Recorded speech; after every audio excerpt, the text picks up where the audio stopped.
Quel match, les amis, quel match! J'espère que vous avez kiffé ce match-là. On regarde le football pour ça, les émotions que nous procure le football. Il n'y a que le football qui peut nous procurer ce genre d'émotions-là. Donc j'espère que vous avez aimé le match, que vous avez bien dormi, surtout. Mais voilà, c'est le Barça. Pour supporter le Barça, faut vraiment avoir, faut avoir du cran, du courage. Il n'y a que vous qui savez à quel point c'est dur. Mentalement, faut être fort pour supporter le Barça. Il n'y a que le football et que ce club-là qui peut nous rendre fous comme ça. Parce que sinon, tu peux devenir fou.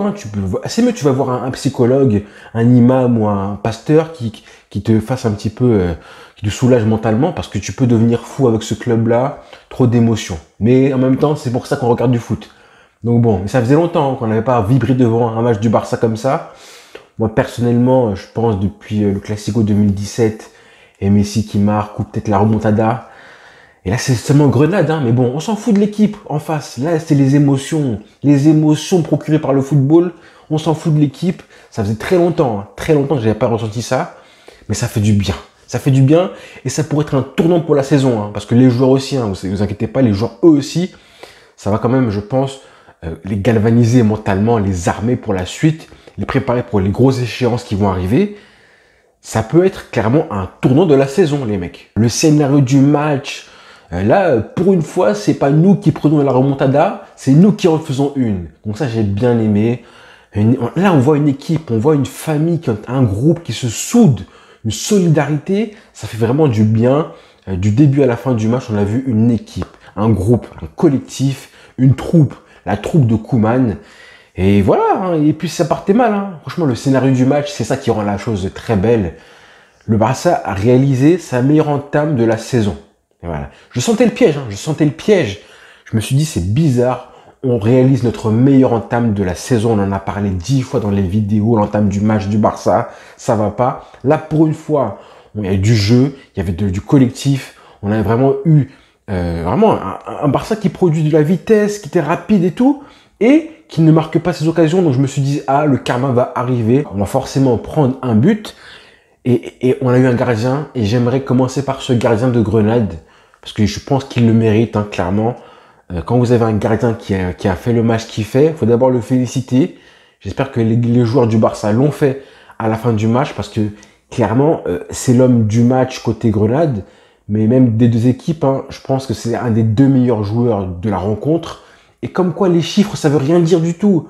Le gardien, il prend 5 buts, et pourtant, il fait un match extraordinaire. Donc voilà, si t'as pas vu le match, tu dis bon, le gardien il a pris 5 buts, mais non, il a fait un gros match, et les chiffres, encore une fois, ça ne veut rien dire du tout. Donc un Barça qui égalise à la dernière seconde du match, et ensuite qui marque le 3e but, qui fait la remontada, et en plus, donc on mène au score 3-2, et là on se fait égaliser. Là, je pense que vous tous, niveau frustration, on était vraiment tous dégoûtés. En plus, une erreur stupide de Dest, un penalty où il est naïf. On va pas se mentir, c'est une erreur de Dest, il est très naïf sur l'action. Mais voilà, on était très frustrés. Et si ça avait été au tir au but, j'aurais été dégoûté complètement. Je sais pas si on aurait gagné. Si on aurait gagné au tir au but, si on avait été jusqu'à là. Parce que Ter Stegen n'était pas en confiance, comme le goal d'en face, lui était en confiance. Donc ça aurait été très compliqué, les tirs au but. Mais on s'est battu. L'équipe a fait preuve d'une solidarité. Une solidarité mentalement dans l'engagement. Et en plus, elle était au rendez-vous mentalement. À tous les niveaux, l'équipe a été au rendez-vous. Sauf 2-3 joueurs, on va en parler. Mais évidemment, je viens de parler de Griezmann, qui a été l'homme du match. Et Griezmann, il faut en parler. Voilà les mecs. Je commence par lui parce qu'il le mérite aussi. Mais voilà, là, il y a une vidéo que j'ai fait sur lui là récemment, le match de dimanche en Liga. Moi, j'ai pas aimé son match, je l'ai dit. Même s'il marque son but de la victoire, qui donne la victoire et les 3 points, et qui fait du bien au Barça, j'ai pas aimé le contenu de son match. Arrêtez de me parler de son jeu sans ballon, ses appels de balles, ses remises en relais, en une touche de balle, tout ça là. Regardez juste le joueur avec ce qu'il fait avec le ballon. Moi, ce qui m'intéresse, c'est ce qu'il fait quand il a le ballon, ce qu'il apporte à l'équipe, ce qui se passe entre le moment où il reçoit le ballon et le moment où il lâche le ballon. C'est ça qui m'intéresse chez lui. Et là, il a été extraordinaire. Alors que de base, entre le début du match, ça allait au début et l'entame de match, il a été comme toute l'équipe très bon. Et ensuite, jusqu'à la 30e minute, À partir de là, il a été très mauvais jusqu'à invisible. Hein. Jusqu'à la 80e minute, il a été invisible. Et ensuite, c'est un récital, c'est un masterclass. Pour moi, c'est le meilleur match de Griezmann au Barça. Là, quand il joue comme ça, c'est le Griezmann top 10 mondial. Parlez-moi de ce Griezmann-là. Parlez-moi de ses passes, sa qualité de passe qu'il a, incroyable. Parlez-moi de sa finition qu'il a, qui est incroyable aussi. Parlez-moi de ses inspirations qu'il a dans le jeu, quand il est inspiré, quand il voit des joueurs faire des appels de balles et que lui arrive à te faire une passe à l'extérieur du pied comme ça, sur Alba, qui te fait une reprise de volée. C'est un but qui est magnifique. Parlez-moi de ça. Ne me parlez pas de son jeu, son ballon, ses remises à une touche de balle. Non, parlez-moi de ce qui est concret, ce qu'il apporte au collectif. Merci Griezmann, homme du match de loin, un doublé, deux passes décisives. Qu'est-ce que tu veux que je te dise? Et on en aura besoin de ce mec-là face au PSG. Hein. Parce qu'au PSG, là, il faut de l'expérience, il faut un tueur devant les buts, il faut vraiment être prêt au rendez-vous ce jour-là. Et clairement, il faut un minimum d'expérience. Il y a des joueurs au Barça, là, comme les Pedri, Rick de Jong, etc., qui sont plus flamboyants que Griezmann depuis le début de saison, mais dans les grands rendez-vous comme ça, on aura besoin d'expérience aussi. Donc là, Griezmann, s'il peut monter en puissance comme il le fait depuis plusieurs matchs, vraiment, c'est top. Merci Griezmann. C'est un peu difficile de lui mettre une note sur 10, hein, parce qu'il y a un match avant les prolongations, avant la 80e minute, et un match, donc du coup, en prolongation, où là, il fait un récital, il y a 2 buts, 2 passes décisives et tout. Donc, après ça, j'aurais mis un 9 sur 10. Avant ça, je mettrais plutôt un 4,5 sur 10. Mais qu'est-ce qu'on retient? Qu'est-ce qui va rester à la fin? C'est forcément ce qui s'est passé à la fin du match où il a été surdécisif. Donc, merci à toi. Je te mets un 9,5 sur 10. Merci. Il faut parler aussi de Frenkie de Jong, les amis. C'est trop. Alors, lui, déjà, il avait réussi à prendre le contrôle du milieu de terrain du Barça.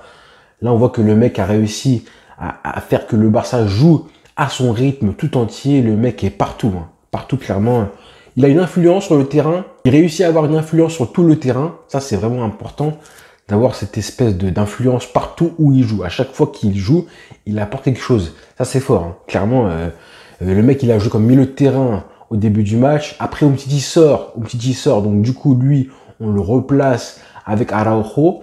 Et c'est en défense centrale, pendant qu'il est défenseur, qui va te marquer un but de renard des surfaces. Donc va comprendre le mec, à chaque poste où il joue, il a un impact. Et franchement, hein, même dans l'engagement, dans la concentration, dans l'impact qu'il apporte quand il a le ballon et dans les duels, je pense que lui, il envoie un message à l'équipe.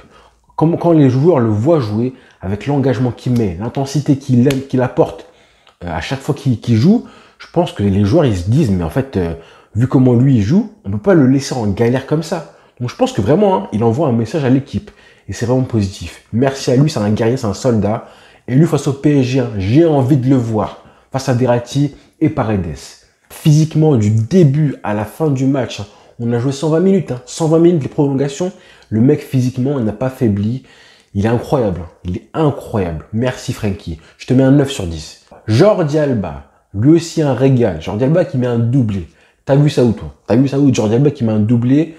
Et un gros match. Hein. Jordi Alba, offensivement, ça fait plaisir parce que il a été critiqué. Je l'ai critiqué aussi. Je ne croyais, enfin, je commençais à douter de lui. Hein, alors que moi, je t'ai défendu très longtemps, Jordi Alba.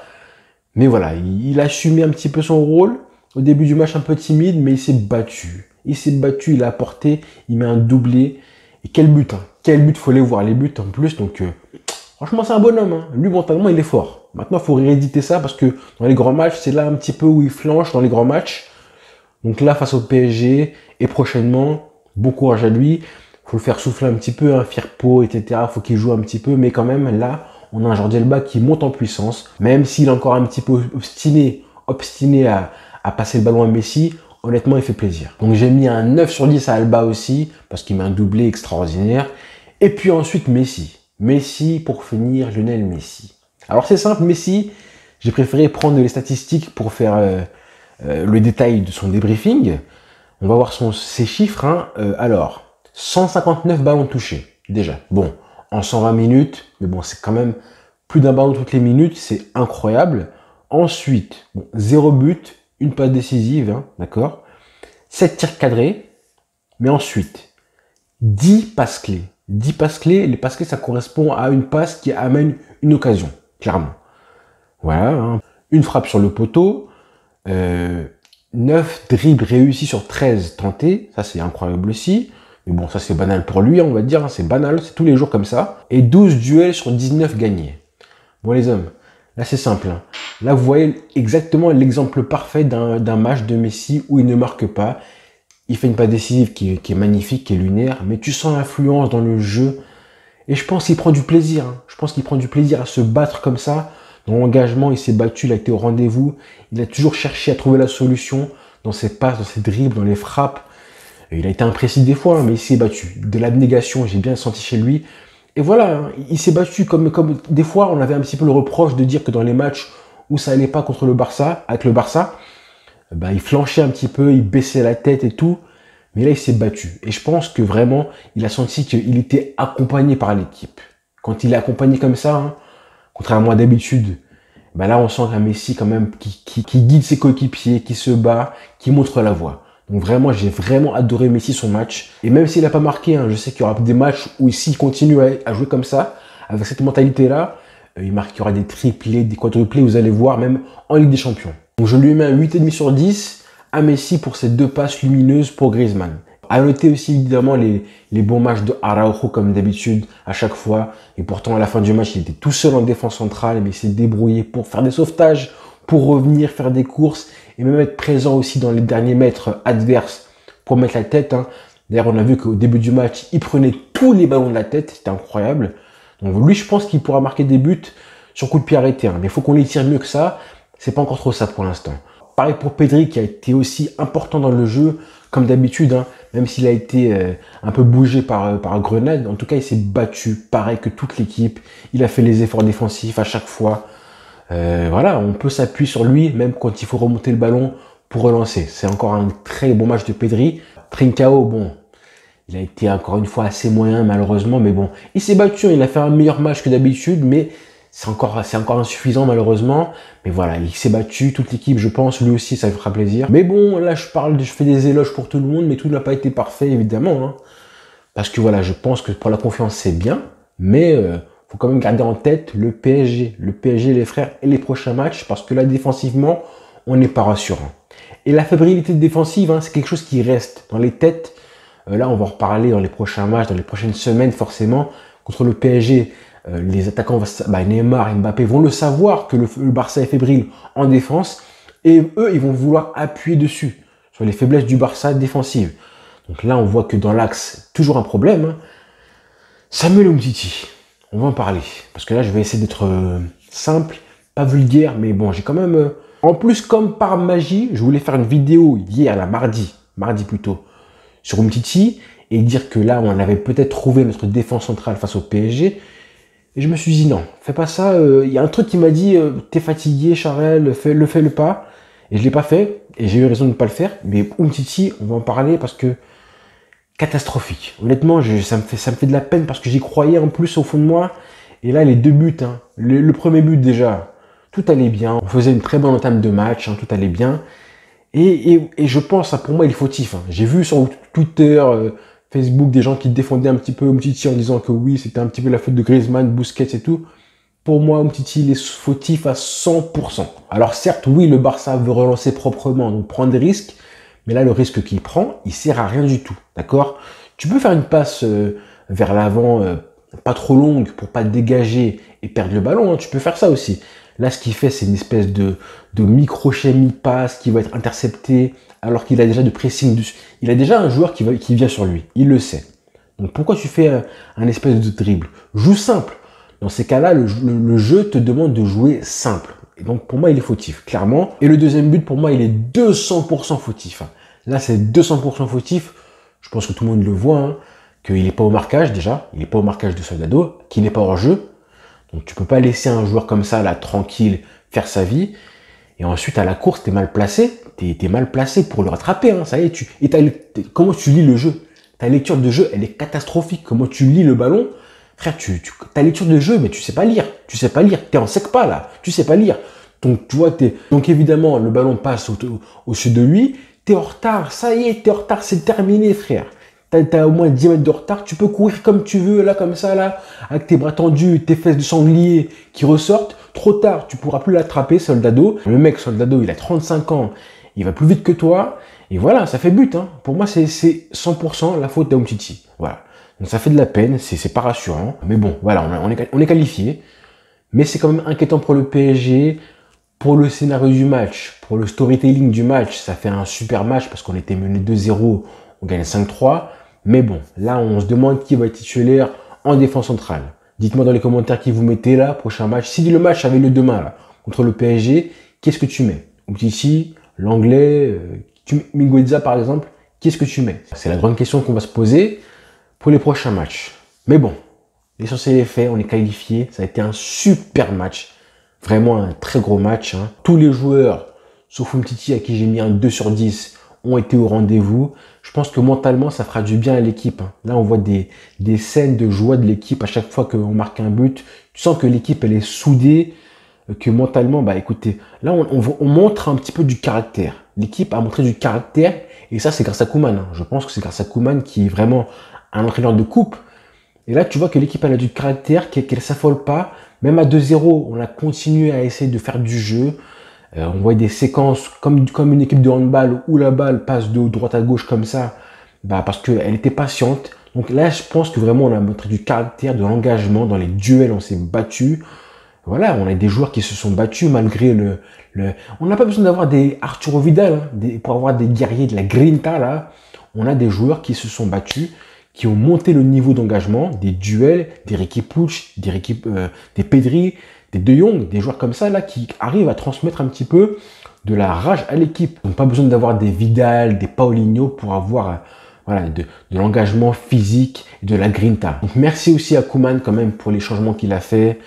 Trincao il a sorti, il a mis Dembélé, il a mis Riqui Puig qui a amené du coup sa fraîcheur technique et son engagement aussi. Donc voilà, on est content. Merci Koeman pour ça. Merci à Koeman de faire changer un petit peu les mentalités. On est sur la bonne voie là. C'est passé à très près. Hein. C'est passé à tout près là. Si on était éliminé, on aurait été plombé mentalement. Et là, ça va faire une grosse différence. J'y crois les frères. On est sur le bon chemin. Donc voilà les frères, ça fait plaisir. Mais qu'est-ce que c'est dur d'être pour le Barça. Oh, qu'est-ce que c'est dur. Donc voilà les frères. Bonne journée à tous. Bonne soirée. Ciao.